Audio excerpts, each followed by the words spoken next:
More now with Dalia Fahmy, who's an associate professor of political science at Long Island University. She joins us now from New Jersey in the United States. Good to have you with us, Dalia. Firstly, former President George W. Bush says Donald Rumsfeld never paled before tough decisions, the toughest of which include the invasions of Iraq and Afghanistan.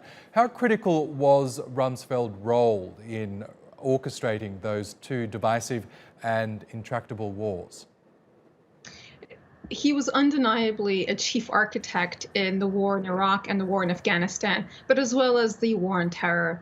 On the afternoon of 9/11, when we experienced the worst terrorist attack in U.S. history, on that very same afternoon, Donald Rumsfeld told, and this was quoted by National Security Council Richard Clarke, that he said, "There are no good targets in Afghanistan. There are good targets in Iraq." And just that very afternoon of 9/11, he was looking to target Iraq. In a 2011 book, Donald Rumsfeld himself admitted that he made a misstatement, that there were ever indeed weapons of mass destruction in Iraq, weapons that were never found by the United Nations. And a major UN investigation not only found that there were no weapons, but that there were chief architects that used lies, and 109 of them came from Defense Secretary Rumsfeld himself. He was also there at the beginning of the war on terror, and his legacy includes the U.S. torture programs that have characterized this era, that fortunately no longer exist in the way they did under his overview. The ACLU represented 9 men that sued Rumsfeld himself for torture in 2005. He faced war crimes in Germany. He also was convicted of war crimes in Malaysia.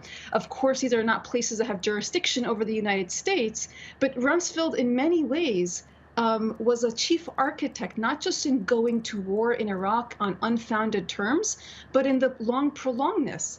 Now, he was also not popular within the U.S. military. If you recall, he stood in front of U.S. soldiers and said, "You don't go to war with the army you want, you go to war with the army you have." And then that was in reference to the 4,000 soldiers who died primarily of not having the right body armor.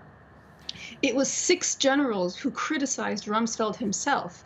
He ordered the torture and stress positions and humiliations of prisoners, not just in Guantanamo, but in Abu Ghraib, that continues to be a stain on the U.S. Army.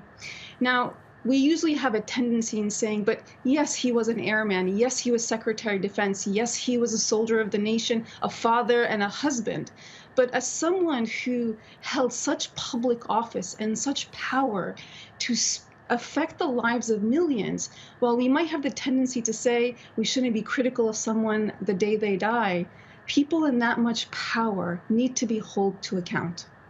As you mentioned, no weapons of mass destruction were ever found in Iraq. Despite this, Donald Rumsfeld never expressed any regret or remorse about the decision to invade Iraq. Is that something he should have ultimately regretted? You know, the furthest he went is saying that he made a misstatement about weapons of mass destruction. And again, this is a war that benefited much of the military industry here in the United States, that really redefined how we go to war, the way with which nation buildings or so-called nation building, and then after what is now a 20-year war, for us to say, well, maybe nation building is not a good idea, maybe going into Iraq was not a good idea. And to really just call it a misstatement, we're talking about the lives of millions, the depleted uranium used in Iraq, the marshes that will never come back, aside from the lives that will come back, the infrastructure, the territory, the electricity grids, the people, the education system. This is a country that was devastated under false pretenses. And again, it was reported that 109 of those lies came from the former secretary himself. Okay, Dalia Fahmy, we'll have to leave it there, but thank you so much again for joining us on TRT World.